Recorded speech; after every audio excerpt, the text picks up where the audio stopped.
할렐루야, 아멘. 귀한 은혜의 자리에 오신 우리 성도님들을 진심으로 환영하고 축복합니다. 예수 부활의 그 기쁨과 능력이 부활절 기간에만 우리의 삶 속에 임하는 것이 아니라 우리의 평생 그 예수 그리스도의 부활의 기쁨이 넘쳐나길 주님의 이름으로 축복합니다. 오늘 그렇게 기쁨 안에서 예배하시겠습니까? 아멘. 우리의 마음을 담아 주님께 영광의 박수 올려드리면서 하나님 앞에 우리의 마음을 온전히 올려드리도록 하겠습니다.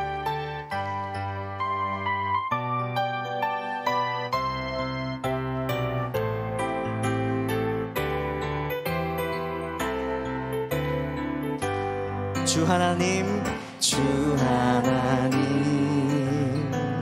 독생자 예수 날 위하여 오시었네. 내 모든 죄를, 내 모든 죄 다 사시고 죽음에서 부활하신 나의 구세. 우리 한 번 더 고백하겠습니다. 주 하나님, 주 하나님, 독생자 예수 날 위하여 오시었네.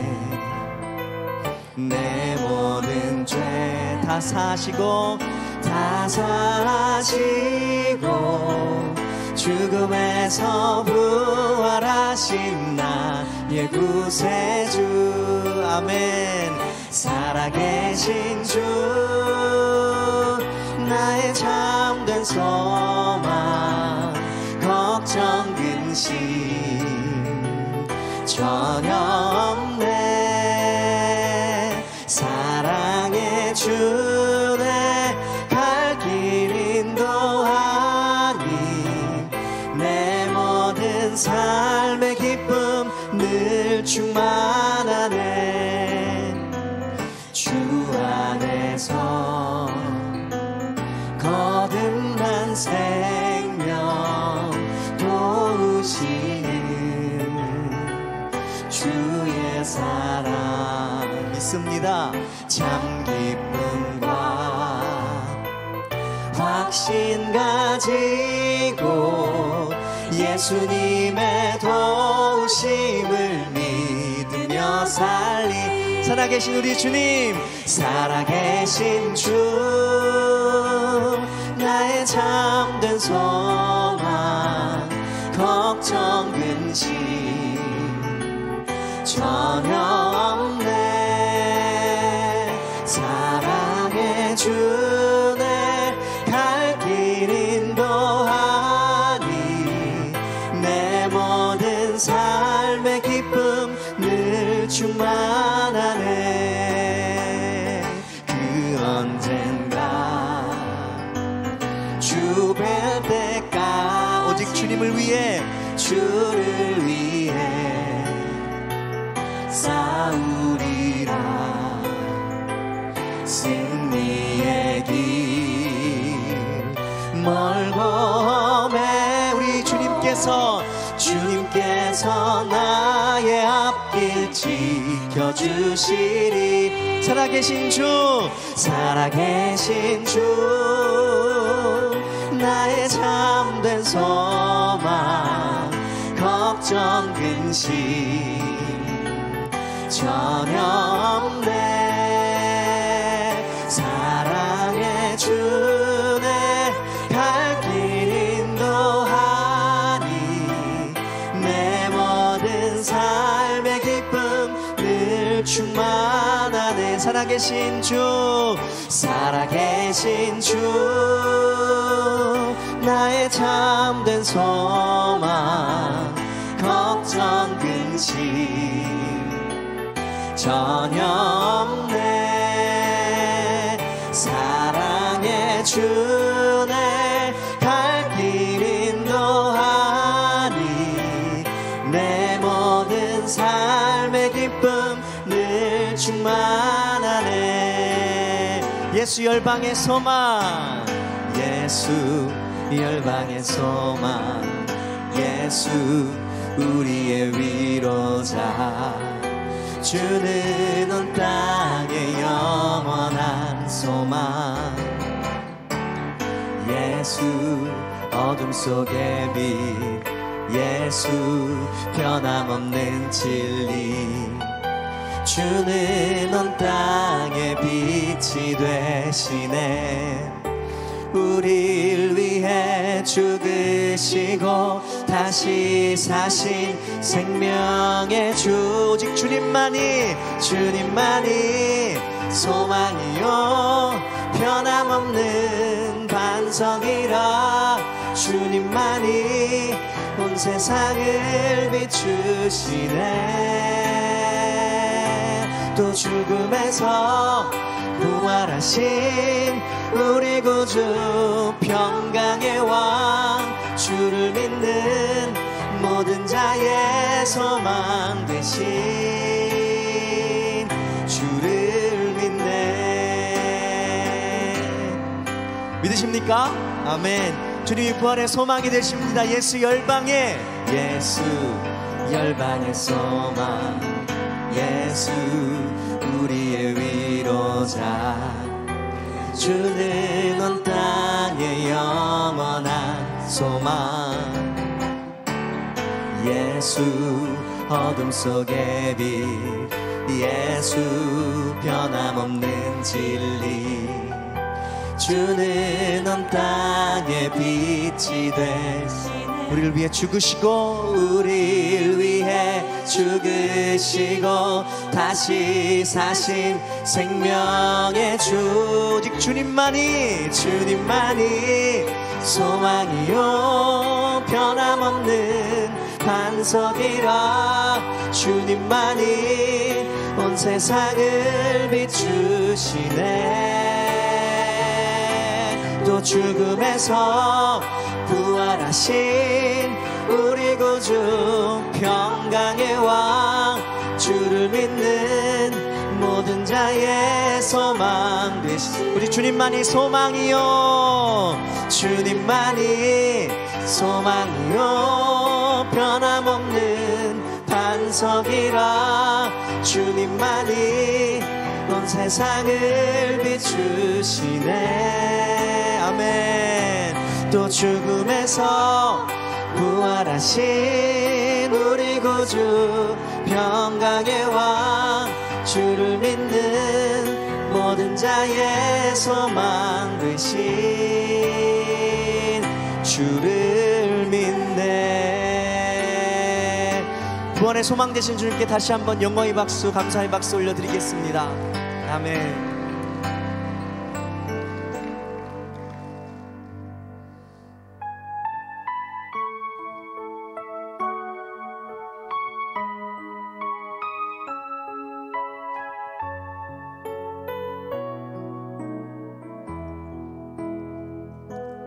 하늘을 볼 겨를도 없이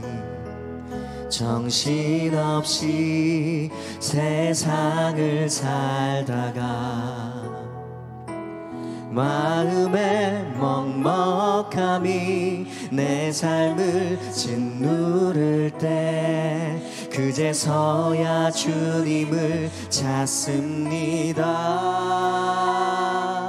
행복을 느낄 겨를도 없이 분주하게 세상을 살다가 인생의 허무함이 내 삶을 짓누를 때 그제서야 주님을 찾습니다. 오늘도 여전히 주님은 그 자리에서 우리를 끊임없이 돌보시는데 부족한 내 영혼은 아직도 갈 길을 모릅니다. 내게 믿음 주소서, 내 연약한 마음 돌보소서. 한없는 주님의 사랑 알게 하소서. 영원까지 그의 백성 지키시는 우리 하나님 바라보며 살게 하소서. 하늘을 볼 겨를도 없이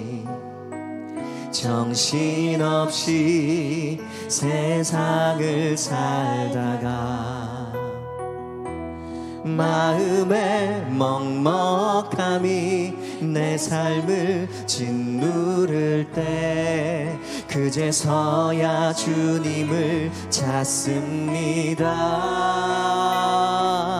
행복을 느낄 겨를도 없이 분주하게 세상을 살다가 인생의 허무함이 내 삶을 짓누를 때 그때서야 주님을 찾습니다. 오늘도 여전히 주님은 그 자리에서 우리를 끊임없이 돌보시는데 부족한 내 영혼은 아직도 갈 길을 모릅니다. 내게 믿음 주소서.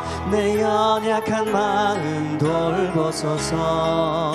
한없는 주님의 사랑 알게 하소서. 영원까지 그의 백성 지키시는 우리 하나님 바라보며 살게 하소서. 내게 믿음을 주소서.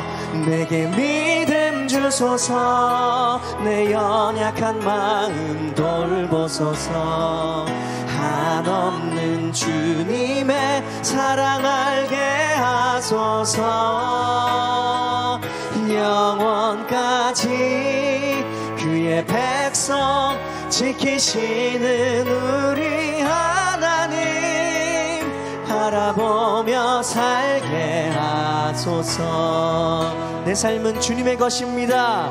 내 삶은 주의 것. 내 삶은 주의 것. 온전한 신뢰를 주께 드리네. 보이지 않아도 믿음으로 걷네. 주 영광 바라보며 주만 따르네. 주님 내 길 잘 아시고 주님 내 길을 잘 아시고 내 걸음 아시네. 어둠에서 빛을 내시는 그분을 믿네. 무엇으로 주를 섬길지 어디로 가야 할지 헤매이는 나를 아시고 길을 우리 믿음으로 고백하겠습니다. 내 삶은 주님의 것. 내 삶은 주의 것. 내 삶은 주의 것. 아멘. 온전한 신뢰를 주께 드리네. 보이지 않아도 믿음으로 걷네. 주 영광 바라보며 주만 우리 인정하며 고백하겠습니다. 내 삶은 주님의 것. 내 삶은 주의 것. 내 삶은 주의 것. 온전한 신뢰를 주께 드리네. 보이지 않아도 믿음으로 걷네. 주 영광 바라보며 주만 따르네.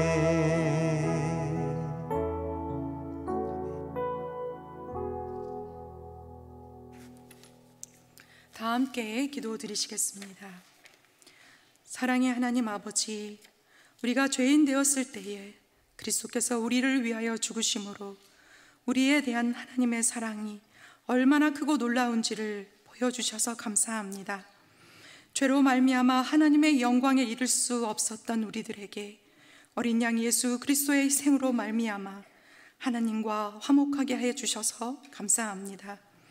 그 보혈의 공로로 우리가 이렇게 주님 앞에 예배하며 찬양할 수 있는 은혜를 주셔서 감사합니다. 주님, 어떠한 어려움과 고난과 아픔이 있다 하더라도 십자가 예수님, 부활의 주님을 단단히 붙들며 살아갈 수 있도록 도와주옵소서. 그 십자가의 사랑으로 우리도 사랑하며 용서하며 주어진 사명의 길을 감당할 수 있도록 도와주옵소서. 하나님 아버지, 추운 겨울이 지나고 봄이 오듯 하나님 어려움 가운데 있는 특별히 투병 중에 있는 환우들을 불쌍히 여겨 주시옵시고 저들에게 치료의 광선을 바라여 주옵소서. 직장과 사업장의 위기와 어려움 가운데 있는 분들에게 하나님 극복할 수 있는 은혜를 더하여 주옵시고 하루하루를 잘 살아낼 수 있는 지혜와 용기를 허락하여 주옵소서. 이 나라 민족을 위해 기도합니다. 세우신 유정자들이 국민의 어려운 마음을 잘 헤아릴 수 있도록 도와주옵시고 이 나라가 하나님 보시기에 아름다운 나라가 될 수 있도록 인도하여 주옵소서. 우리 교회를 위해 기도합니다. 코로나 어려움 속에서도 성도님들의 신앙을 지켜주시고 일상의 회복과 찬양대가 마스크를 벗고 찬양할 수 있는 이런 날을 주셔서 감사합니다. 사랑의 주님, 우리 교회가 교육과 선교의 사명을 감당할 수 있을 때에 이것들을 잘 감당할 수 있도록 은혜 베풀어 주옵소서. 하나님 아버지, 우리가 후원하고 있는 선교사님들의 안위와 사역 가운데 은혜 베풀어 주옵시고 글로벌 가족을 비롯하여 남녀 선교위원회 가운데 함께하여 주셔서 잘 모이고 함께 연합하여 하나님의 선교의 사역을 잘 감당할 수 있도록 도와주시옵소서. 주님, 대신방 중에 있습니다. 각 가정마다 무너진 가정재단이 수축되고 신앙의 회복이 일어나게 하여 주옵시고 교구장님과 신방 대원들에게 함께하여 주셔서 충만한 은혜를 더하여 주옵소서. 하나님, 내일은 중보기도 스쿨을 하나님 아버지 하게 되었습니다. 하나님, 중보기도 스쿨 가운데 함께하여 주셔서 누군가를 위해 기도함으로 함께 이 영적 전쟁에서 승리할 수 있는 우리 교회가 되게 하여 주옵소서.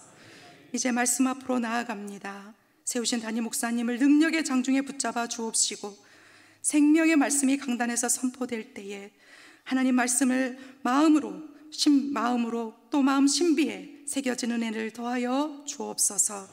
감사드리오며 이 모든 말씀 예수 그리스도의 이름으로 기도드리옵나이다. 아멘.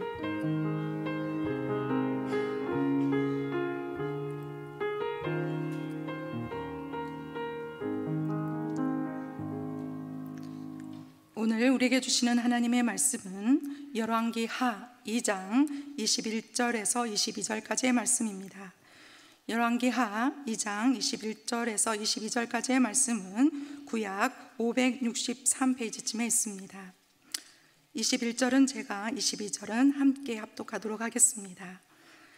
엘리사가 물 근원으로 나아가서 소금을 그 가운데에 던지며 이르되 여호와의 말씀이 내가 이 물을 고쳤으니 이로부터 다시는 죽음이나 열매 맺지 못함이 없을지니라 하셨느니라 하니 그 물이 엘리사가 한 말과 같이 고쳐져서 오늘에 이르렀더라. 아멘. 수요 찬양대가 찬양으로 하나님께 영광 돌리신 후에 담임 목사님께서 엘리사의 기적 제의 말씀으로 말씀 전해 주실 때에 큰 은혜의 시간이 될 줄 믿습니다.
아멘.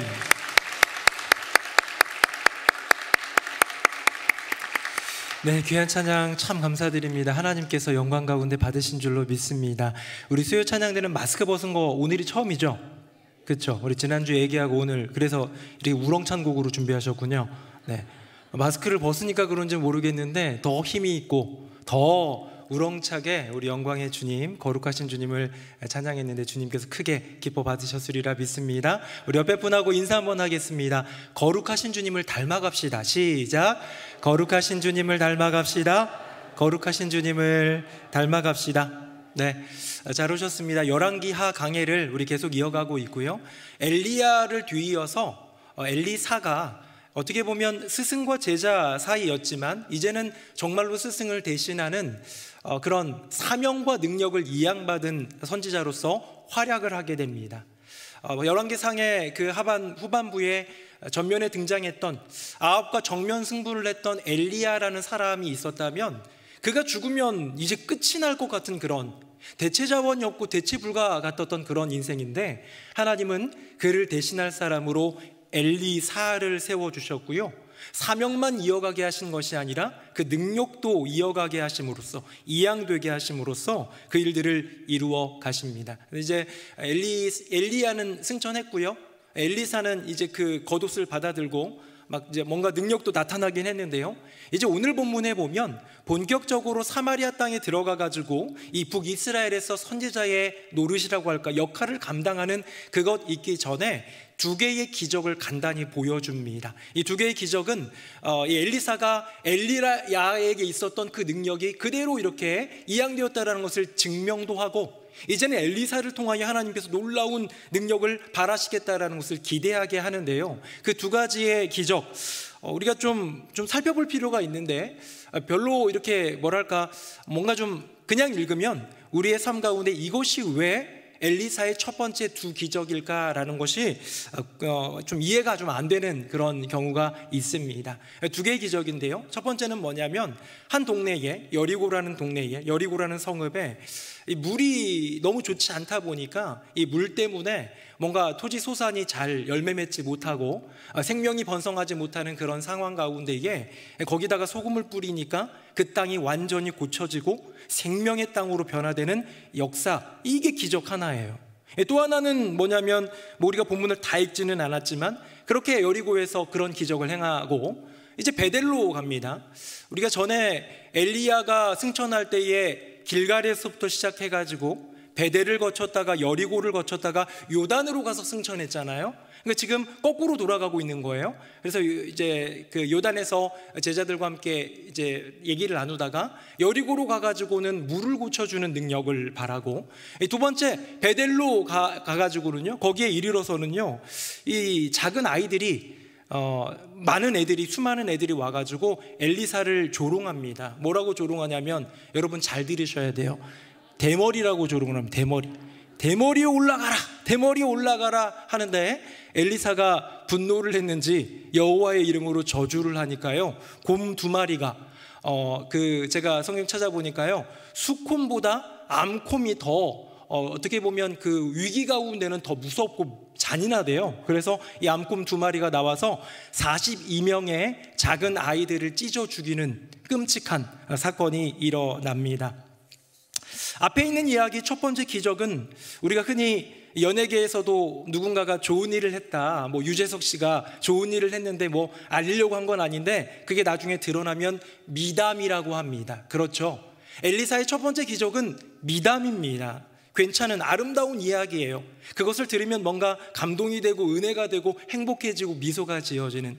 그런데요, 이 미담에 반대되는 말은, 제일 어울리는 말은 추문인 것 같아요. 가려져 있었지만, 은큼하게 숨기고 있었지만 결국은 드러나게 될 때 그런 나쁜 소문을, 그 사람에 대한 추악한 그런 이야기들을 추문이라고 합니다. 그런데요, 오늘 본문에 나오는 이 두 번째 기적, 어린아이들, 작은 아이들이 42명이나 찢겨 죽는 사건은 추문이라는 것을 넘어 괴담에 이르고 있는 것은 아닐까라는 생각을 해봅니다.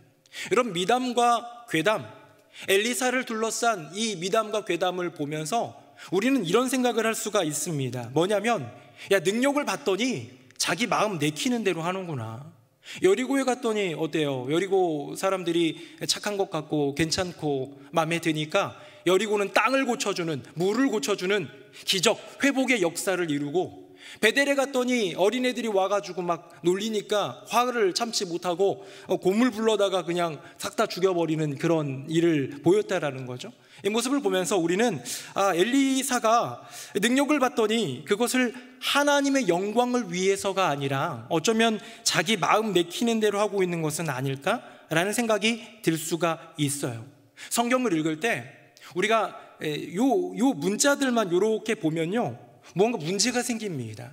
이단들이 생기는 대체적인 많은 이유가 뭐냐면 성경 전체를 보지 못하고 그 흐름과 문맥을 이해하지 못한 채 요 본문 안에만 머무르는 경우가 있어요. 제가 지난주 수요예배 마치고 구역장 교육 때 잠깐 나눴던 이야기인데요, 미국에서요 어떤 그 여성이 바람을 피고 있었어요. 바람을 피고 있었는데 이 바람 피는 여성이 하루는 목사님을 찾아와서 얘기하는 거예요. 저 성경 말씀을 따라서 남편을 버리고 새로운 그 남자랑 결혼하겠습니다. 그러는 거예요. 이게 무슨 말이냐? 그랬더니 성경을 이렇게 적용을 하는 거예요. 화면 한번 보도록 하겠습니다.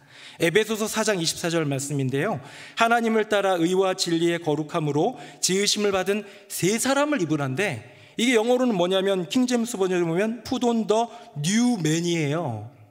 새 남자로 옷 갈아입으라, 이런 말을 들으면서 나 이제 남편 버리고 새 남자로 옷 갈아입어야겠다라고 생각을 하고 목사를 찾아왔다는 것이죠. 여러분, 이게 뭡니까? 전혀 문맥을 이해하지 못하고 전체적인 흐름을 이해하지 못한 채 이 앞에 있는 것만 보면요, 오해를 하는 경우가 많다는 것입니다. 그래서 성경을 볼 때는 거시적인 것과 미시적인 것을 함께 봐야 됩니다. 우리 표를 한번 보겠습니다. 자, 거시적은 어떤 의미입니까? 거시적은 크게 본다는 거예요. 한자어도 보면 크게 본다는 거고요. 미시적인 거라는 그 말은 작게 본다는 겁니다. 우리가 보통 얘기할 때 숲은 보는데 나무를 보지 못한다, 바꿔 말해서 오히려 나무는 보는데 숲은 보지 못한다라는 말이 있지 않습니까? 성경을 볼 때는요, 거시적으로 숲 전체도 볼 줄 알아야 되고, 미시적으로 깊이 들어가서 그 안에 들어있는 나무와 열매와 그런 모든 것들도 볼 수 있어야 된다는 것이죠. 저는 새누리명성교회 성도님들이 성경을 볼 때, 이 신구약 성경을 볼 때요, 예수 그리스도 관점에서 보기를 예수님 이름으로 축복합니다. 이 성경은 구약 성경은 오실 메시아에 대해서, 신약 성경은 이미 오신 메시아 바로 예수 그리스도에 대해서 쓰여진 책이기 때문에 예수 그리스도의 그 십자가와 부활을 관통하지 않고는 그거는 아무 의미가 없는 그냥 도덕책에 불과할 수 있는 거예요. 이렇게 살아야 되는구나, 착하게 살아야 되는구나. 여러분, 그런 경전들은 세상에 많이 있습니다. 이 성경은 오직 예수 그리스도를 관통하여 볼 때, 그것이 뭐냐면 숲을 보는 거예요. 모든 본문 하나하나를 볼 때에 예수 그리스도의 빛 안에서 해석할 수 있는 능력이 있어야 된다. 어제도 우리 피택 장로님들 교육하는데 유대교가 도대체 어떤 종교입니까? 이렇게 이런 질문도 하셨어요.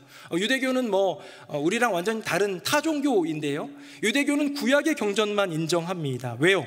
예수님을 메시아로 인정하지 않기 때문이에요. 예수님을 그저 유대교의 그 흐름 가운데 있는 최근에 있었던 선지자 중에 한 명 정도로 인지하고 있기 때문입니다. 그렇다면 그들이 구약에 있는 율법, 어쩌면 우리랑 똑같은 그 책을 본다 하더라도 그 구약은 생명의 말씀이 아닌 거예요.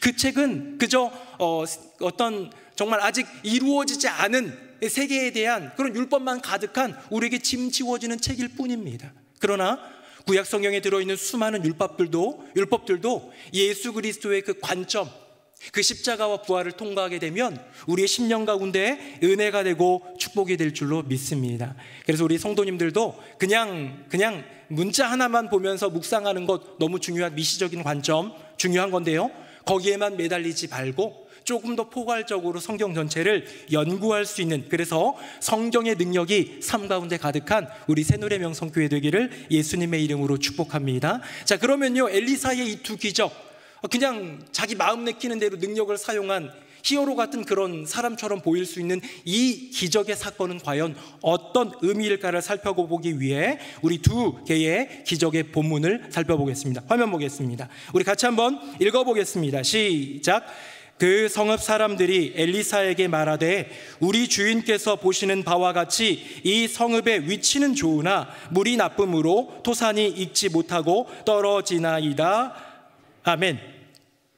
자, 여기 이 성읍은 어느 성읍이냐면 여리고입니다. 여리고에 갔는데요, 그 성읍 주민들이 와가지고 엘리사 선지자에게 이야기합니다. 아마도 전후 문맥을 우리가 살펴본다면 이제 능력을 받고 엘리야의 뒤이어 감당할 그 선지자라는 것을 이제 익히 듣고 알았기 때문에 뭔가 좀 청원하는 듯한 그런 느낌이 있습니다.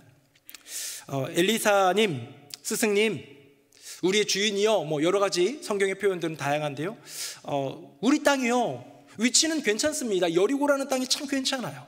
요단이랑도 가깝고요, 괜찮은데요, 물이 안 좋습니다. 물이 너무나도 나쁘기 때문에 토산이 익어갈 즈음 제대로 익지 못하고 그렇게 그냥 떨어져 버리고 맙니다 라고 얘기하고 있는 것이지요.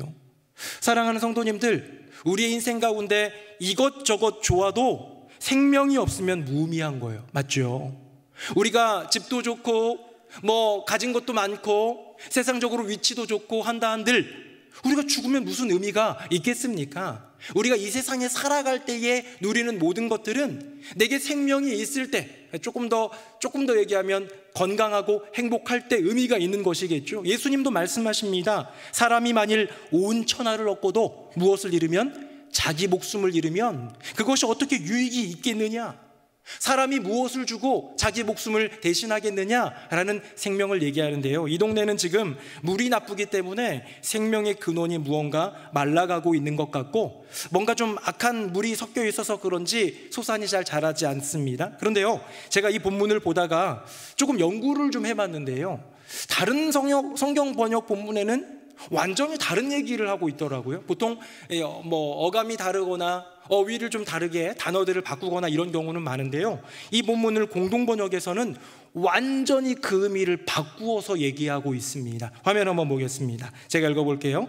성읍 사람들이 엘리사에게 말하였다. 스승께서도 보시다시피 저희 성읍은 매우 좋은 곳에 자리 잡고 있습니다. 그러나 물이 나빠서 이 고장에서는 자식을 낳을 수가 없습니다.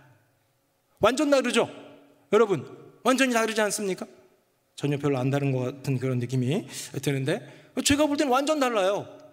개역 개정 성경, 우리가 읽는 성경에서는 소산의 문제를 얘기하고 있는데요, 공동번역에서는 이 임신을 못하고 임신하더라도 낳지를 못하는 계속적인 유산에 대한 이야기를 하고 있더라는 것이죠.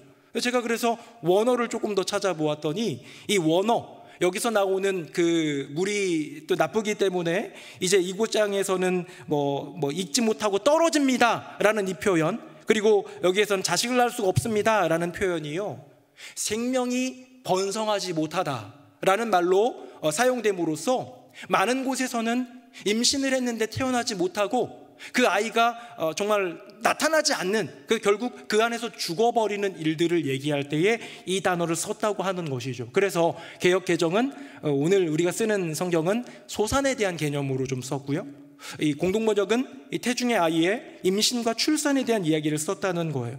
저는 그래서 요거를 어느 게 맞을까라고 생각을 해봤는데요, 제 생각에는 둘 다 의미가 있고 둘 다 분명히 중요한 것이 있는 것 같습니다. 왜냐하면 그 다음에 나오는 이 엘리사의 선포 때문인데요, 화면 보겠습니다. 자, 20절 제가 읽고 21절 여러분들이 읽고 22절 같이 읽어보겠습니다. 엘리사가 이르되 새 그릇에 소금을 담아 내게로 가져오라 하매 곧 가져온지라.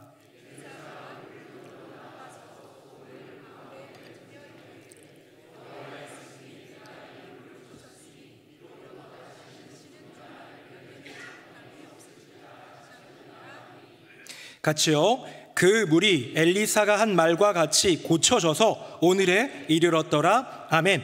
자, 제가 여기 노란색으로 칠한 구문을 다시 한번 제가 읽어보면요, 내가 이 물을 고쳤으니 이로부터 다시는 죽음이나 열매 맺지 못함이 없을지니라. 아멘.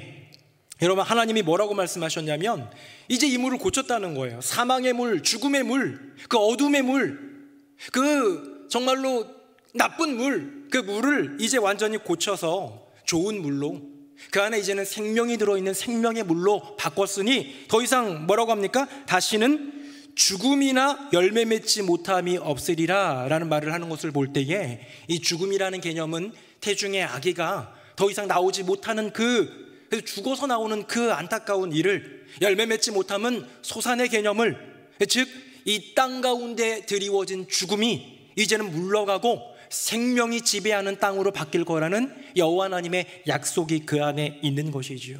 사랑하는 새누리명성교회 성도님들, 그냥 우리가 인생 살 때 살고 죽는 것, 간단하게 목숨이 끊어졌다 그런 개념이 아니라 내 인생이 살아있지만 죽어있는 인생이 있을 수 있어요. 내 인생이 살아가고 있지만 죽지 못해 그냥 사는 경우도 있어요. 내 인생이 산다고 하고 살지만 죽은 사람보다 못한 인생을 살아가는 분들도 있을 것이지요. 여러분, 저는 새누리명성교회 모든 성도님들이 정말 여호와 하나님이 말씀하신 생명다운 생명을 살아가는 은혜가 있기를 예수님 이름으로 축복합니다. 여러분, 그것이 무엇입니까? 그것이 부활 아닙니까? 그것이 예수님의 부활 아닙니까? 우리는 십자가를 관통해야 될 죄를 안고 있는 인생인데, 그 십자가를 관통하고 영 죽을 죄인인 우리를 예수님이 대신 십자가를 지시고 우리의 죄를 대신하셔서 십자가를 관통하신 이후에 그분만이 가시신 하늘의 능력으로 부활하사 우리로 하여금 영원한 생명에 이르게 하시는 거예요. 여러분, 이것이 부활주일의 메시지 아니겠습니까? 저와 여러분의 심령 가운데는 부활의 생명이 있는 줄로 믿습니다. 내 인생 가운데 어떤 것이 어두워져 가고 어떤 것이 죽어가고 있고, 내 목숨은 살아있지만, 육체적인 영혼의 목숨은 살아있지만 내 영이 죽어가고 있고, 내 정서가 죽어가고 있고, 내 육체가 죽어가고 있을 때 다시 살리시는 예수 그리스도의 부활의 능력을 경험하고 고백하는 저와 여러분 되기를 예수님의 이름으로 축복합니다. 아멘. 그래서 이제 요 이야기를 통해 가지고 마지막 구절에 보니까 이제 오늘날까지 이르렀더라라고 되어 있잖아요. 그래서 성지 순례를 하다 보면 여리고에 가면 이런 게 있습니다. 우리 화면 한번 보겠습니다. 바로 엘리사의 샘이라는 그런 이렇게 수영장 같이 생겼어요. 우리는 저런 거 보면 뛰어들고 싶은 그런 마음이 드는데, 이거는 엘리사의 샘입니다. 스프링이 이제 샘이죠. 봄이라는 단어도 있지만 샘이라는 단어가 있는데, 이거 이제 기념하는 거예요. 물론 여기서 엘리사가 소금 뿌리고 그런 건 아닙니다만, 이제 이 안에서 이 여리고라는 땅 가운데서 이루어진 여호와 하나님의 그 역사와 기적을 기념하기 위해서 만들어 놓은 것인 것 같아요. 어떤 의미에서는 장사하려고, 성지순례 장사하려고 하는 것일 수도 있지만, 결국 그 샘은 이제 여리고에는 아주 좋은 샘이 흐르는 그런 땅으로 지금까지 이르게 하셨다라는 겁니다. 저는 이 첫 번째 기적을 보면서 두 가지가 생각을 좀 했습니다. 우리 5번 PPT 아까 본문 한번 다시 보도록 하겠습니다. 20절 21절에 보면요, 제가 하늘색으로 칠한 단어가 있는데 뭐냐면 소금입니다. 자, 엘리사가 새 그릇에다가 소금 담아가지고 내가 그거 좀 뿌릴게 해가지고 소금을 담아왔더니 그거를 이 나쁜 물이 있는 곳에다가 뿌렸어요. 그랬더니 변화가 된 것입니다. 여러분, 소금은 어떤 의미일까요? 소금은 변하지 않는 거 맞죠? 우리 주부들께서는 짜게 하는 거 맞아요. 우리 소금의 의미는 성경에서도 딱 두 가지인 것 같습니다. 부패하지 않게 하는 것과 짜게 하는 것, 맛 잃은 그런 어떤 음식을 맛을 나게 하는 것, 이 두 가지 의미인데요, 우리가 보통 소금이라는 단어를 사용할 때는 영원함을 이야기합니다. 여러분, 소금도 썩을 수 있겠죠. 하지만 소금은 썩지 않게 하는, 부패하지 않는 그 상징, 그 의미를 담아내고 있는데, 그렇기 때문에 여호와 하나님의 위대한 언약들을 얘기할 때마다 이 단어를 사용합니다. 제가 한 구절 읽어드릴게요. 민수기 18장 19절인데요 읽어드리겠습니다. 이스라엘 자손이 여호와께 거제로 드리는 모든 성물은 내가 영구한 몫의 음식으로 너와 내 자녀에게 주노니 이는 여호와 앞에 너와 내 후손에게 영원한 소금 언약이니라. 아멘. 언약이에요. 여호와 하나님이 말씀하셔서 말씀하시는 그 약속, 이것이 지켜질까? 그래, 나의 인생엔 지켜졌는데 이것이 내 자녀에게도 지켜질까? 내 후손에게도 지켜질까? 그냥 한 번, 두 번 지켜지는 것이 아니라 그 약속이 영원하게 되면요, 그럴 때 그 언약을 명칭하여 소금 언약이라고 합니다. 즉, 부패되어 있는 땅, 그곳에 있는 물들이 그렇게 오염시켰겠죠. 부패되어 있는 물, 사망의 물 가운데에 여호와 하나님의 영원함이 들어가면, 여러분, 부활이 뭡니까? 그냥 한번 다시 살아난 거 아니잖아요. 예수님이 한 번 다시 살아난 게 아니라 영원한 생명을 우리에게 보여주신 것 아니겠습니까? 그렇기 때문에 이 영원히 들어올 때에 어둠은 물러가고, 영원히 들어올 때에 죽음은 물러가고, 우리의 심령 가운데 영원한 생명이 이어지게 될 줄로 믿습니다. 첫 번째 이 기적에 대한 첫 번째 의미는 뭐였냐면 바로 이 영원, 하나님의 영원이 들어오면 무너진 것들이 세워지고, 사라진 것들이 다시 나타나고, 나빴던 그 물로 인해서 오염된 것들이 다시 정결해지고, 죽었던 것이 살아나게 되는 기적을 준다라는 겁니다. 우리 5번 PPT 다시 한번 보겠습니다. 자, 그러면 이제 소금인데요, 또 하나 있습니다. 21절 말미에 보니까 여호와의 말씀이, 이 엘리사가 얘기하고 있는 건데, 여호와의 말씀이 내가 이 물을 고쳤으니 이로부터 다시는 죽음이나 열매 맺지 못함이 없을지니라 하셨느니라 하니, 그 물이 엘리사가 한 말과 같이 고쳐져서 오늘에 이르렀더라. 아멘. 여러분, 우리가 명확히 알아야 될 건 뭐냐면요, 기적은 우리 인생 가운데 나타날 수 있고, 기적의 은혜는 우리에게 주어질 수 있는데요, 우리가 오해하면 안 될 것은 무엇이냐면, 그 기적은 시전자가 주인이 아니라 바로 여호와 하나님만이 주인이시라는 이야기입니다. 엘리사가 행하였어요. 하나님은 안 보였어요. 하나님은 나타나지 않으셨어요. 하나님은 음성으로 말씀하시고 그러지 않으셨어요. 거기에 있던 여리고에 있는 성읍의 많은 백성들의 귓가에 들리지도 않았고, 눈으로 보이지도 않았고, 손으로 만질 수도 없었어요. 근데 엘리사가 이야기합니다. 내가 이 땅을, 이 물을 고칠지라, 내가 고쳤으니. 이 누가 주어가 되는 겁니까? 여호와 하나님이 이 진정한 주인이 된다라는 것이죠. 그래서 우리가 기도할 때에, 간절히 바랄 때에 기적의 주인이신 여호와 하나님, 나의 삶 가운데, 우리의 가정 가운데에, 우리의 교회 가운데에, 우리의 나라 가운데에 역사하여 주시옵소서. 구할 때 내가 능력이 있는 게 아니잖아요. 내가 어떠함이 있는 것이 아니라 여호와 하나님이 기적의 주인이시기 때문에 때로는 연약하고 부족한 백성들의 삶 가운데 나타나는 기적의 은혜가 있을 줄로 믿습니다. 여리고성의 성읍 주민들은 그렇게 좀 애원을 한 거잖아요. 누구에게? 기적의 능력이 있는 것 같은 시전자, 바로 엘리사에게 청혼을 했지만, 엘리사는 명확히 얘기해 줍니다. 여호와 하나님이 말씀하신다. 내가 이 물을 고쳤으니 이로부터는 다시 죽음이나 열매 맺지 못함이 없을지니라. 여호와 하나님이 말씀하신다라는 그 음성, 엘리사는 그저 말로만 선포하고 그 기적의 나타남을 지켜보게 되지만, 정말로 기적의 주인은 여호와 하나님임을 보면서 믿음으로 나아가는 저와 여러분 되기를 예수님의 이름으로 축복합니다.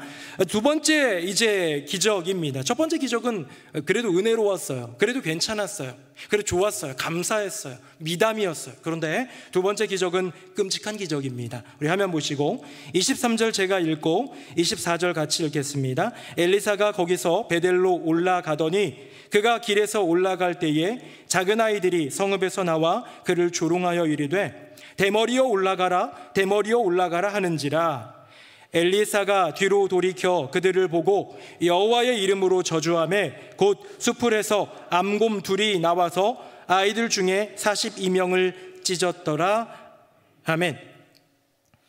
일단 이 본문을 보면서 우리는 그런 생각을 해봅니다. 저 작은 아이들은 도대체 몇 살일까? 우리 교회학교 교사들은, 우리 초등부를 섬기는 분들은 초등학생은 아니겠지, 뭐 이런 말 생각할 수도 있잖아요. 이 작은 아이들은 도대체 뭘까? 어떤 영어 성경에는 유스라고 되어 있어요. 유스는 보통 청소년들을 가리키는 것 같고, 어떤 성경에서는요 리틀 칠드런이라고 되어 있어요.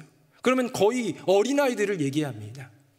또 어떤 그림이나 이런 것에서는요 이 기적을 이제 그린 것들을 보면은 청년들인 경우도 있습니다. 제가 이미지 하나만 보여드릴게요. 화면 보겠습니다. 아까 전에 그 엘리사의 셈에 비하면 너무 좀 컬러도 없고 참 잔인하죠, 그렇죠? 저 뒤에 어두운 곳에 뒤를 돌아보면서 쓱 지켜보는 엘리사가 있고, 그 앞에 두 마리 곰이 나타나서요 아이들을 죽이는데, 여러분 아이들 몇 살처럼 보이십니까? 잘 모르겠죠? 근데 한 초등학생 고학년, 중학교 1, 2학년 그런 느낌이 좀 들 것 같기도 합니다. 이제 저를 보십시오. 여러분 이거를 좀 제가 좀 찾아보았더니요, 이게 히브리어로 나이르라는 단어인데, 이 나이르라는 단어는 놀랍게도 굉장히 폭이 넓어요. 심지어 갓 태어난 아기도 나이르라는 단어를 쓴 경우가 있고, 그 다음에 젖대 나이 때도 나이르, 그 다음에 소년도 나이르, 청년도 나이르, 이런 나이르에 대한 것은요 굉장히 좀 넓어요. 그러니까 헷갈리는 거예요. 오히려 소년이었다, 청년이었다, 어린 애들이었다라고 하면 좋겠는데, 이 나이르라는 단어를 씀으로써 우리로 하여금 좀 고민을 하게 하는데요, 거기에도 뭔가 의미가 있지 않겠습니까? 왜 이런 폭 넓은 것을 썼을까 좀 고민하다가 보니까요, 이 나르라는 단어는요, 어린아이든 청년이든 어떤 소년이든 뭐든 상관없이 똑같은 조건이 하나 있습니다. 뭐냐면 아직 결혼하지 않은, 즉 부모의 슬하에 있다는 것이죠. 지금 성경이 주목하고 있는 건 뭐냐면, 이 아이들이 얼마나 어렸냐, 어렸으니까 철이 없었어요, 청년들이니까 책임을 져야 돼요 라는 개념이 아니라, 그들은 아직 부모의 지도를 받고 있는, 부모의 슬하에 있는 아이들, 소년들, 청년들 상관없이 그 자녀들이라는 얘기입니다. 여러분, 작은 아이들, 이들은 엘리사를 조롱했습니다. 그냥 대머리라서 조롱한 건 아닌 것 같아요. 그래서 어떤 목사님은 대머리라고 조롱하다간 저주받는다고 그런 말씀하시는 분도 있는데, 제 생각엔 그런 건 아닌 것 같습니다. 별로 그런 게 초점이 아닌 것 같아요. 이 선지자, 이제는 능력을 이어받고 사명을 이어받고 이제 여리고를 지나 베델로 온 선지자, 그러나 이 베델이라는 성읍 자체는 너무나도 악하고 부패이기 때문에, 물론 거기에 선지학교가 있고 선지생도도 있었지만 그럼에도 불구하고 부패해 있던 그런 상황이기 때문에 아이들이 이 선지자를 비웃고 그가 능력이 있을 거라고 생각하지 않고 비난하고 조롱했다라는 것이죠. 무슨 말이냐? 부모 슬하라는 것은 이 자녀의 잘못은 부모의 책임이고 사회의 책임, 그 아이를 기르고 있는 부모의 책임이고 그 아이를 품고 있는 그 성읍의 책임이라는 것이지요. 42명이나 되는 아이들이 죽음을 이르게 되었을 때 베델 성읍은 아비규환이었을 거예요. 한 아이만 죽어도 막 동네가 침울해지고, 우리도 보면은 몇몇 아이들이 실종이 되거나 아니면 누가 죽거나 그러면 한국 사회도 막 너무 안타까워하고 그렇게 되잖아요. 발칵 뒤집힌다는 말을 쓰지 않습니까? 근데 42명이나 되는 아이들이 한꺼번에 곰에 찢겨 죽었을 때 가지게 될 경각심, 엄청난 경각심, 우리 한번 느껴볼까요? 그 부모들은 슬프기도 슬프겠지만 이것이 주는 놀라운 두려움이 있었을 거예요. 그들이 여호와의 선지자를 비난하고 조롱했다라는 이유만으로 곰 2마리가 나타나서 아이들을 찢어 죽였다? 감당할 수 없는 슬픔을 넘어서는 두려움이 그들 가운데 나타났을 거예요. 여러분, 경각심을 위해서 그 아이들을 희생한 걸까요? 아닙니다. 여러분, 거룩한 경각심이 바로 우리가 늘 자주 사용하는 경외라는 단어예요. 거룩한 경각심, 그냥 단순히 이거 하면은 요 뜨거운 거에 대면 손 튄다 라는 어떤 그런 뜨거운 것에 대면 화기에 대한 경각심, 이런 일반적인 경각심 말고 여호와 하나님의 그 행하심 가운데는 심판이 있다는 것을 분명히 인지하는 경각심이 바로, 그 거룩한 경각심이 바로 경외라는 거예요. 그 경외에 대해서 성경은 너무나도 많이 얘기하고 있습니다. 잠언 1장 7절, 9장 10절, 시편 110편 10절, 여호와를 경외하는 것이 지식의 근본이요 여호와를 경외하는 것이 지혜의 근본이요. 숱하게 나오는 이것에 대해서 성경은 이렇게 말하고 있습니다. 우리 화면 보시고 같이 한번 읽어봅시다. 시작.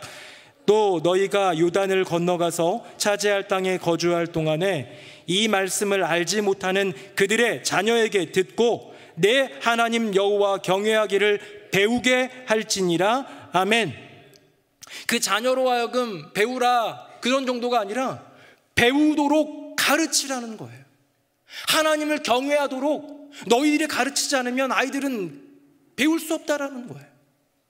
저는 우리 새누리명성교회 이 교육의 사명을 위해서 나아가는 이것이 참 귀한 것, 이 점점 다음 세대가 기본적으로 줄어들기도 하지만 예수 믿는 다음 세대는 더 희박해져가는 이 세대 가운데에 우리의 자녀들 먼저 믿음으로 키워가는 것, 그게 뭡니까?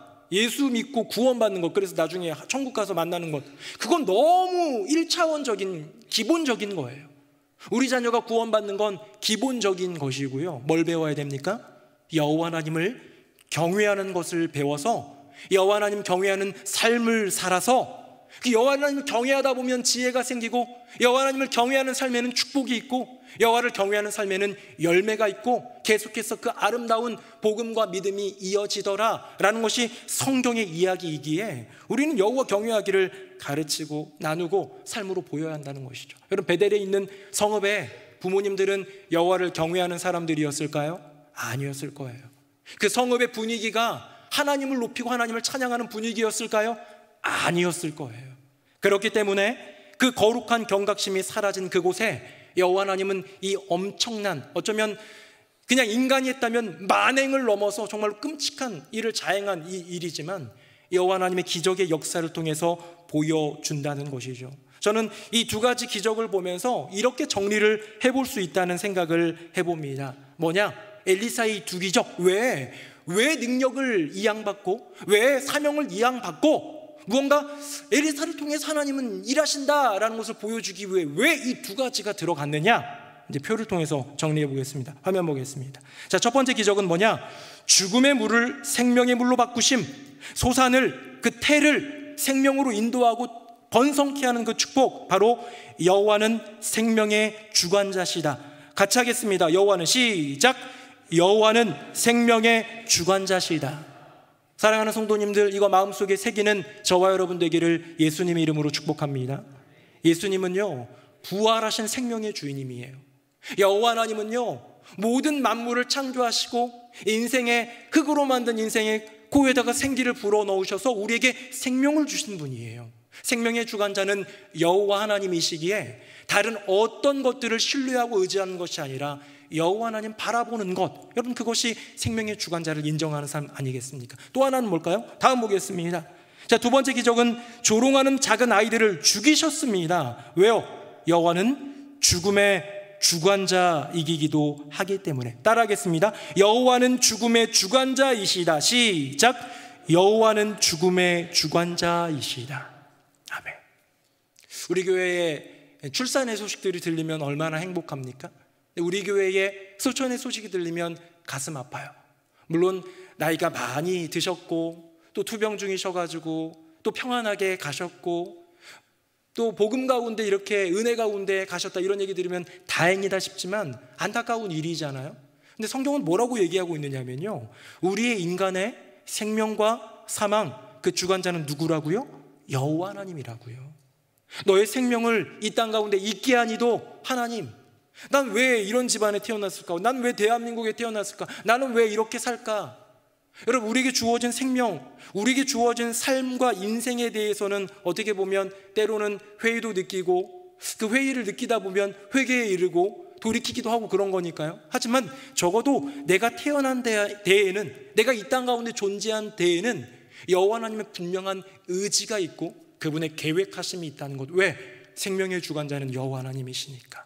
또 우리 삶 가운데 누군가가 죽음에 이르게 될 때에 때로는 어르신이 90세가 넘으셔서 평안하게 돌아가시면 그래도 은혜 가운데 보내드릴 수 있는데, 우리 삶의 주변을 보면 안타까운 죽음을 맞이하는 그런 가족도 있고 자녀도 있고 그런 인생들이 있지 않습니까? 그럴 때에 당연히 슬프고 당연히 울 수밖에 없고 울어야 마땅하고, 하지만 사망의 주관자도 여호와 하나님이심을 고백하면서 그분의 섭리와 위로 가운데 머무는 저와 여러분 되기를 예수님의 이름으로 축복합니다. 자, 오늘 엘리사의 이 두 기적을 통해 이 두 기적을 제일 처음으로 보여주신 이유가 뭡니까? 바로 여호와 하나님, 살아계신 하나님, 엘리야의 하나님이자 엘리사의 하나님인 그 하나님은 생명의 주관자시고 사망의 주관자이시다. 그런데 이 생명과 사망에 대해서 성경은 이렇게 얘기한 적이 있습니다. 우리 화면 한번 보겠습니다. 19절 제가 읽고 20절은 같이 읽어보겠습니다. 내가 오늘 하늘과 땅을 불러 너희에게 증거를 삼노라. 내가 생명과 사망과 복과 저주를 내 앞에 두었은즉 너와 내 자손이 살기 위하여 생명을 택하고 내 하나님 여호와를 사랑하고 그의 말씀을 청종하며 또 그를 의지하라. 그는 내 생명이시요 내 장수이시니 여호와께서 내 조상 아브라함과 이삭과 야곱에게 주리라고 맹세하신 땅에 내가 거주하리라. 아멘. 여호와 하나님의 언약입니다. 신명기 30장 하나님이 들려주신, 모세를 통하여 들려주신 그 탈출한 백성들을 향한 언약입니다. 근데 뭐라고 얘기하고 있느냐? 내가 생명과 사망의 주관자야. 이건 당연한 거기 때문에 아예 그냥 뺀 거예요. 출애굽하면서 10가지 재앙과 홍해를 가르는 기적을 통해서 죽어 없어질 것 같았던 이스라엘 백성은 건져주시고, 기세 등등했던 애국 군대들은 다 침몰시켜버리시는 여호와 하나님의 역사를 보면서 여호와 하나님은 생명의 주관자 또 사망의 주관자인 건 이미 익히 알아야 될 이야기입니다. 근데요, 주님이 이 본문에서 뭐라고 얘기하고 있느냐? 생명과 사망과 복과 화를 네 앞에 둔다라는 거예요. 왜? 네가 택하라는 거예요. 생명과 사망의 주관자는 나인데 이것을 너 앞에 둘 터이니 너가 그것을 결정해라. 인간은 하나님의 형상대로 지음받은 나의 아들 나의 딸들은 너에게 주어진 의지로 은혜를 구하며 믿음을 선택할 것인지, 아니면 쾌락을 쫓아 죄의 길로 걸어갈 것인지 너에게 그 의지가 있다라는 거예요. 우리 하나님은 우리를 존중해 주시기도 하지만 우리로 하여금 그 자유의지를 가지고 믿음의 길, 은혜의 길, 오늘 본문에 보면 생명의 길을 선택하기를 기다리고 계신다라고 하나님은 말씀하고 있는 것이죠. 자, 그런 의미로 본다면 엘리사의 2가지 기적의 의미를 조금 더 정리해 보겠습니다. 화면 보겠습니다. 자, 첫 번째 기적입니다. 죽음의 물을 생명의 물로 바꾸심. 똑같죠. 근데요, 여리고라는 도시였어요. 그 도시는 저주의 도시입니다. 좋은 도시였습니다. 성읍도 위치도 좋아요. 그런데 우리가 아는 대로 여리고가 가나안 땅 점령 때 무너지면서 그 땅을 재건할 때에는 저주를 받을 거라는 얘기도 성경 구절에 있었고요. 어쩌면 저주의 상징이 되는 도시였습니다. 그러나 그 여리고 사람들, 저주의 도시에 살고 있고 나쁜 물, 죽음의 물 가운데 살고 있지만 겸손하게 요청하여 생명을 선택할 때 하나님의 은혜가 그 안에 임하더라. 이게 원리예요. 다음입니다. 2번째 기적입니다. 조롱하는 작은 아이들을 죽이셨어요. 그럼 베델은 어떤 도시입니까? 축복의 도시예요. 야곱이 제일 먼저 그 베델에다가 그 돌베개를 베고 자다가 이곳은 하나님의 집이요 라고 하면서 외쳤던 그 고백이 벳엘, 엘은 하나님이고 벳은 집이고, 그래서 하나님의 집 한 그 베델, 그 약속의 도시, 축복의 도시, 은혜의 도시입니다. 그런데 그 베델 사람들은 경거망동한 조롱을 할 때, 즉 사망을 선택하였기 때문에 여호와의 심판이 거기에 임하더라. 사랑하는 새노래 명성교회 성도님들, 엘리사의 첫 2가지 기적을 보여주시면서 주님은 우리에게 분명하게 말씀하시는 것 같습니다. 2가지를요. 뭘요? 나는 생명의 주관자, 사망의 주관자다. 2번째는요, 그래서 생명과 사망을 네 앞에 두노니 결정하라, 선택하라. 무엇을 택할지. 나는 연약하고 부족하지만 하나님의 은혜를 겸손하게 구하면서 생명을 택할 때 구원하시는 주님을 만나게 될 줄로 믿습니다. 하지만 축복의 도시라고 여겨지는 베델에 산다 하더라도 내가 거기에 살면서도 교만하여 경거망동하고 누군가를 무시하고 비난하고 그렇게 사망의 길을 선택한다면 여호와의 심판이 임하지 않겠습니까? 사랑하는 새노래 명성교회 성도님들, 저는요 여리고 같은 세상 살더라도 겸손히 은혜 구하는 인생 되고 싶습니다. 여러분은 어떠십니까? 죽음의 물과 더불어 살고 있을지라도 우리 사는 세상은 마치 죽음의 물로 가득한 세상 같아요. 그런데 그럼에도 불구하고 주변을 둘러보면 죽음의 물일지언정 나는 오늘 생명을 택하는 그 인생 되기를 꿈꾸며 바라야 되지 않겠습니까?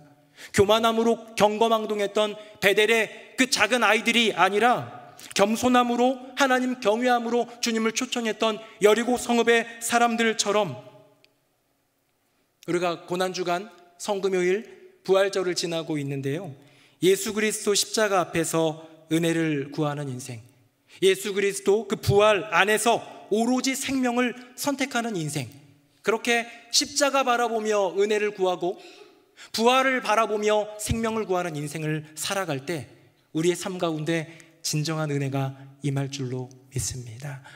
나쁜 물들이, 죽음의 물들이 사라지고 내 안에 내 삶 가운데 펼쳐져 있는 이것저것 죽었던 것들이 다 사라지고 되살아나고 생명으로 번성하게 되는 그 놀라운 은혜, 어쩌면 십자가 앞에 나아가 겸손하게 은혜 구하고 부활의 주님 바라보면서 그 생명 구할 때 얻어지는 은혜 아니겠습니까?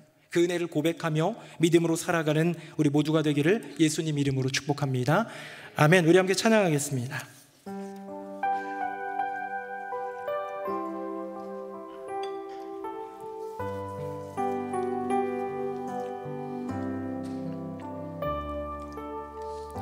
십자가 그 사랑 멀리 떠나서 무너진 나의 삶 속에 잊혀진 주 은혜,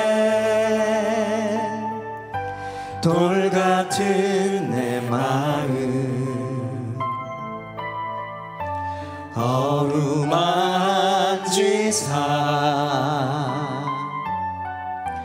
다시 일으켜 세우신 주를 사랑합니다.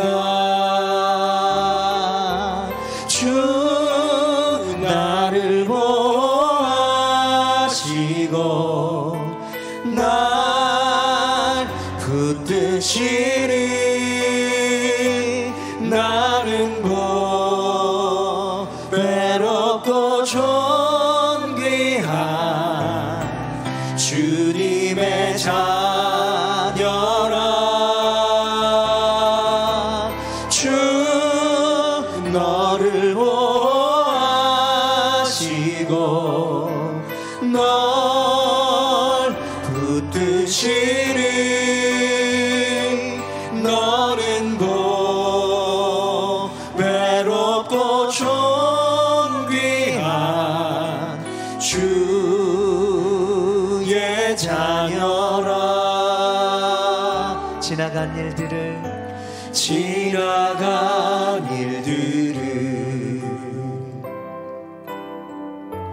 기억하지 않고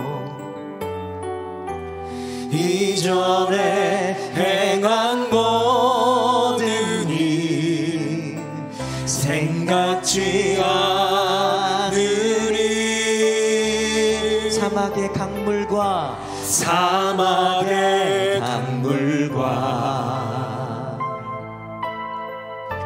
길을 내시는 주. 아멘. 내 안에 새 일에 하실 주만 바라보리라. 아멘. 주 나를 보호하시고 날 붙드시리. 나는 외롭고 존귀한 주님의 자녀라.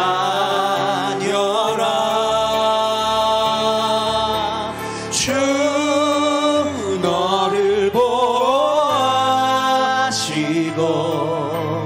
널 붙드시리. 너는 외롭고 존귀한 주의 자녀라. 주 나를 보호하시고 주 나를 보호하시고 날 붙드시리. 나는 외롭고 존귀한 주님의 자녀라.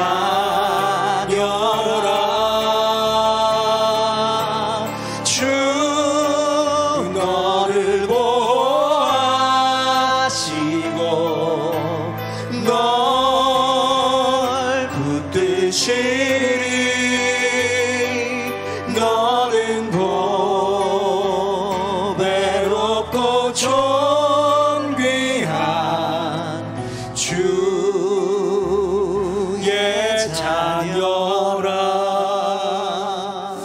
제가 성경 한 구절 읽어드리겠습니다. 이사야 43장 4절인데요.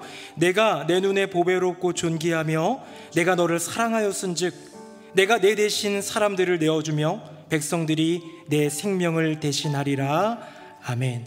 이사야 43장은 정말로 무너졌던 남유다의 징계와 심판을 선포하는 그런 책인데요. 그런 인생들에게도 주님은 말씀하시기를 너는 내 눈에 참 보배롭고 존귀하다 말씀하고 계십니다. 혹시 사랑하는 성도님들, 여리고에 사는 것처럼 그런 죽음의 물이 내 인생 가운데 가득한 인생 없습니까? 내가 주님 잘 믿고 의지하는데 맨날 내 인생 가운데는 왜 이렇게 열매가 없고 그 죽음만 가득한 인생일까요? 하면서 주님께 하소연하는 분 계시지 않습니까? 이 시간 기도할 때에 아버지 하나님, 여리고 같은 세상 살더라도 겸손히 은혜 구하겠습니다. 죽음의 물과 더불어 살고 있더라도 생명 선택하는 인생 되겠습니다. 그때 나를 건져주시고 회복하실 이 주님이심을 믿사오니 주님 임지하사 나의 인생을 책임져 주시옵소서. 우리 두 손 들고 주님의 이름 3번 부르짖고 기도하겠습니다. 주여 주여 주여. 살아계신 아버지 하나님, 주님의 은혜를 구합니다.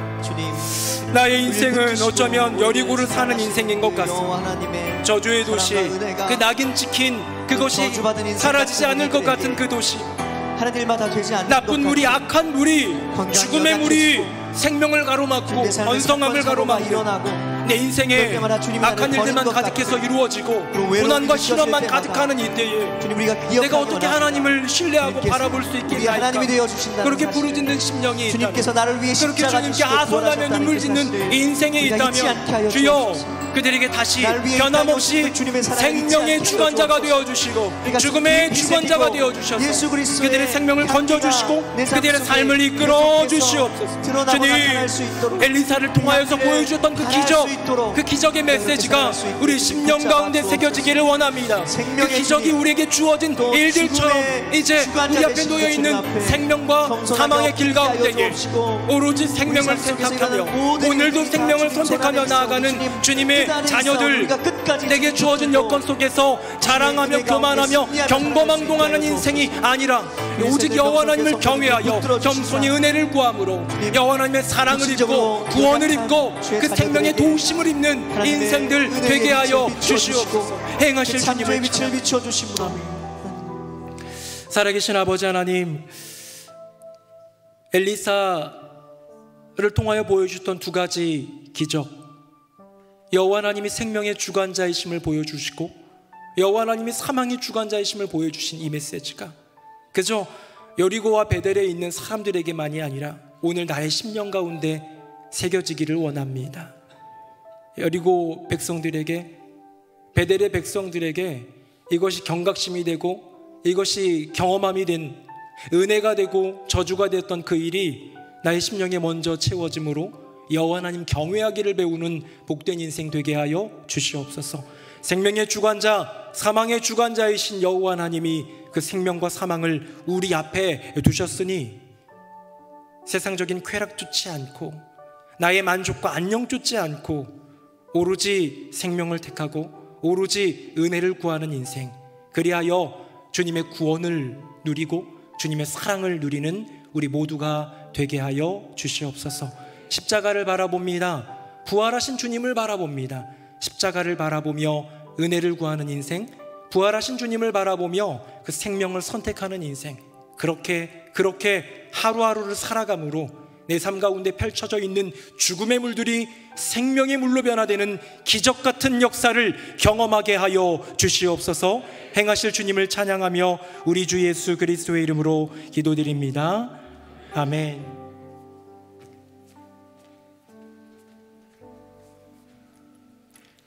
말씀에 큰 은혜 받았습니다. 다 함께 찬송가 310장 1절 4절 찬양하시겠습니다.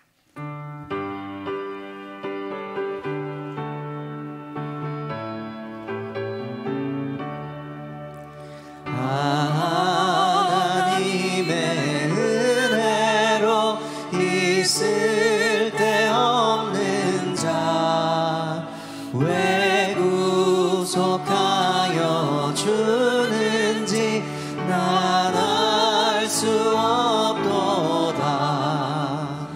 내가 믿고 또 의지함은 내 모든 형편 하시는 주님 늘 보호해 주실 것을 나는 확실히 아네. 주 언제 강림하실지 혹 밤에 혹 낮에 또 주님 만날 그것도 난 알 수 없도다. 내가 믿고 또 의지함은 내 모든 형편 하시는 주님 늘 보호해 주실 것을 나는 확실히 아네. 아멘. 이후의 순서는 담임 목사님께서 인도해 주시겠습니다. 네, 수요예배에 나오신 모든 분들 주님의 이름으로 환영하고 또 하나님께서 은혜와 복으로 함께하여 주실 줄로 믿습니다. 우리 지난 주일은 부활주일을 잘 은혜 가운데 하나님께 올려드렸고 예배로 올려드리고 행사로 올려드리고 했고요. 또 그 전날인 성금요일에는 성금요일 기도회로, 그전에는 또 종려주일과 여러 가지 많은 것들로 참 수고한 분들이 많이 계십니다. 우리 부활절 준비위원들이 계시고 또 예배를 섬기신 분들, 성금요일 또 디자인하시고 준비하신 분들, 우리 1층 로비에 있는 포토존과 또 여러 가지 것들을 준비한 우리 디자인팀, 아름답게 꽃꽂이, 저는 결혼식인 줄 알았어요. 네. 웨딩드레스 느낌도 나고 이런 아름다운 또 이렇게 꽃꽂이 의미를 담아서 드리고, 주일에는 여성 남성 중창단이 특순으로 주님께 영광 올렸는데 주보에 빠졌다고 하소연하고, 그래서 제가 얼마나 죄송한지 제가 주일날 아침에 깨닫고 나서 교육자들한테 왜 중창단이 특순에서 이게 주보에서 빠졌냐 그래서 아유 어떻게 해요 목사님 죄송해요 그러면서 이렇게 아유 죄송하다 그랬는데, 우리 여성 중창단 남성 중창단은 전날 다 아셨더라고요. 주보를 이미 보시고 그랬었는데 너무 죄송하고, 하지만 그 올려드림 연습과 또 그 당일날 올려드림이 우리 주님께 크게 영광이 된 줄로 믿습니다. 우리 주일 찬양대 수요 찬양대 연합으로 연합 예배에 연합 찬양대로 또 서주시고, 또 성찬식에는 우리 장로님들, 우리 명예 장로님들, 또 은퇴 장로님들, 시무 장로님들, 피택 장로님들 섬겨주셔서 잘 감당해 주시고, 사부에는 내사랑 초청 예배가 있었는데 임원들 준비위원들 애쓰고 수고해 주셔서 참 감사드리고 정말로 수고가 많았습니다. 그 외에 뭐 말 다 못했지만 부활주일 지나다 보면 청소할 거리도 많으니까 미화부도 고생하셨을 거고, 또 차량 안내도 얼마나 더 힘들고 어려웠겠습니까? 다양한 곳에서 여러 가지로 수고한 많은 분들이 계신데요, 우리 격려와 감사의 박수 한번 하도록 하겠습니다. 고맙습니다. 네, 우리 뭐 계란 2,000 몇백 개인가요? 해가지고 그것도 삶느라고 우리 식당부에서 남녀 선교회에서 교구에서 늘 같이 나와가지고 삶고 포장하고 애쓰고 수고했는데, 혹시 누군가가 알아주지 않더라도 여호와 하나님께서 그 섬김을 받으시고 은혜로 채워주시고 더 좋은 것으로 갚아주실 줄로 믿습니다. 중보기도 스쿨 3기 내일부터 개강하게 되는데요, 4주 동안 이어지게 될 텐데 또 귀한 기도의 형사들 세워지기를 위해서 기도해 주시기를 부탁드립니다. 수호학교가 이제 개강을 또 하고요, 유아 세례식과 성년식이 이제 5월 달에 있는데요, 이걸 위해서 좀 같이 준비하면서 참여하면 좋을 것 같습니다. 우리 다 함께 자리에서 일어나시겠습니다. 우리 옆에 분과 인사하겠습니다. 생명의 주인이신 주님을 바라봅시다. 시작. 생명의 주인이신 주님을 바라봅시다. 생명의 주인이신 주님을 바라봅시다. 네, 우리 구역장 교육이 있고요, 우리 마지막 찬양 함께 찬양하겠습니다.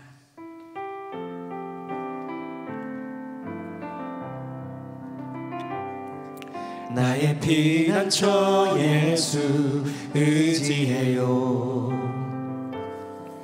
나의 피난처 예수 의지해요.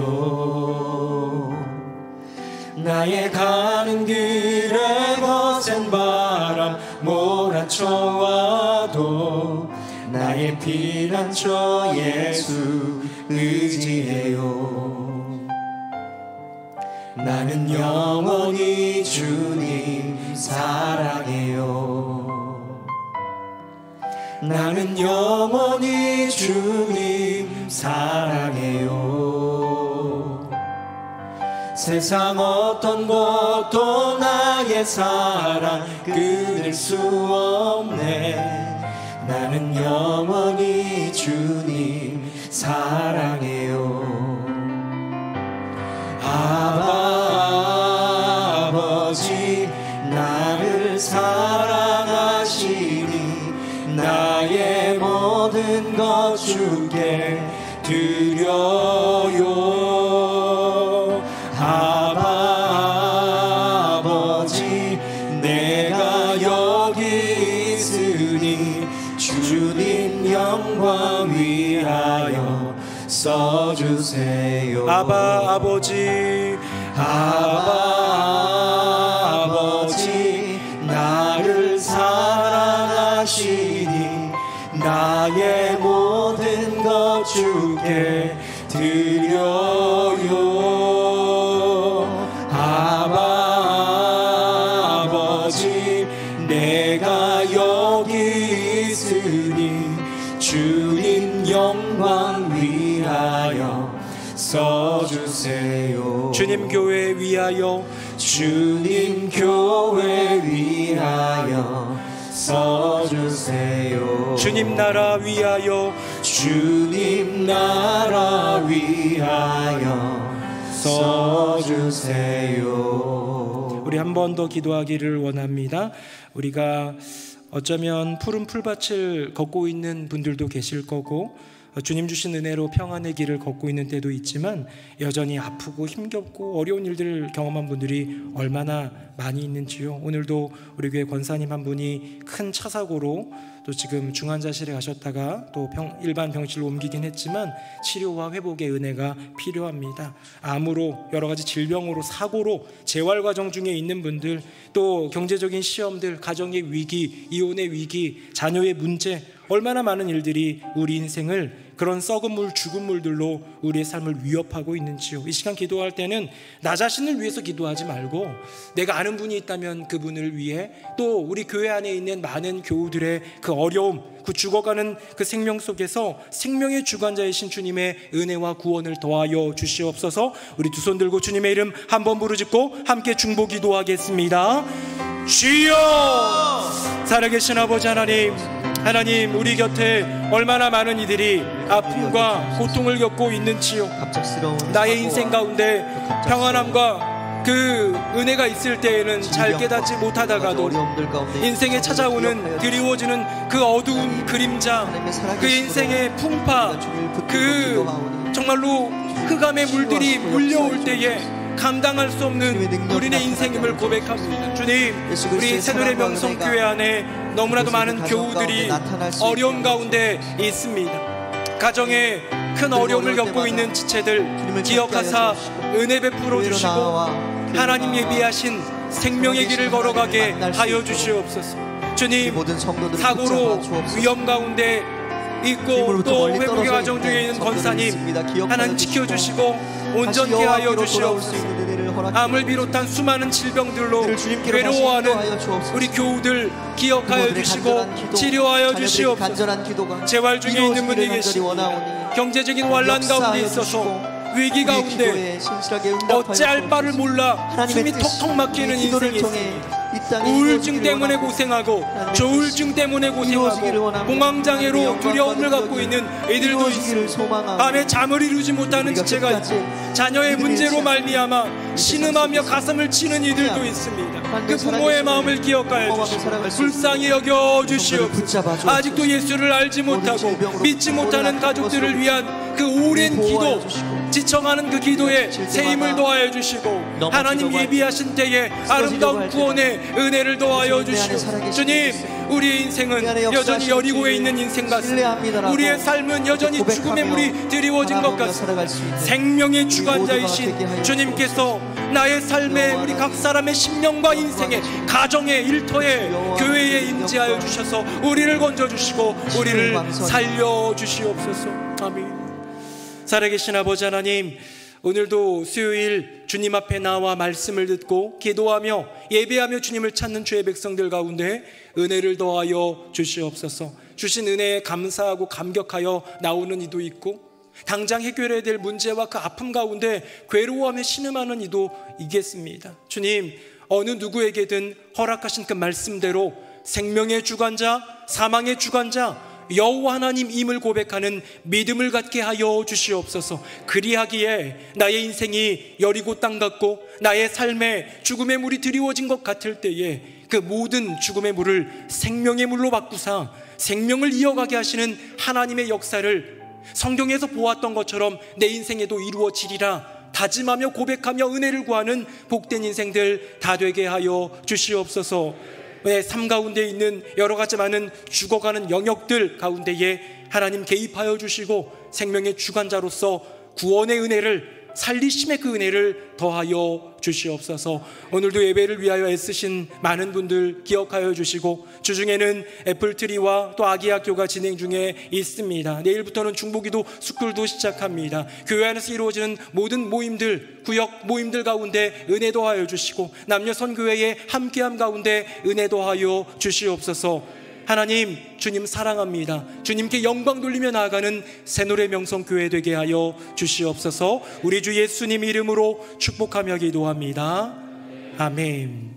이제는 우리 주 예수 그리스도의 은혜와 아버지 하나님의 크고 놀라우신 그 사랑과 성령님의 교통하심이 생명의 주관자, 사망의 주관자, 나의 삶 앞에 그 생명과 사망을 놓아두신 주님 바라보며 겸손히 은혜를 구하며 하나님을 바라보고 겸손히 오로지 그 생명을 택하며 나아가리라 다짐하는 새노래 명성교회 모든 교우들 머리 위에 그 삶과 가정과 앞날 위에 이제부터 영원토록 함께 하시기를 간절히 축원하옵나이다.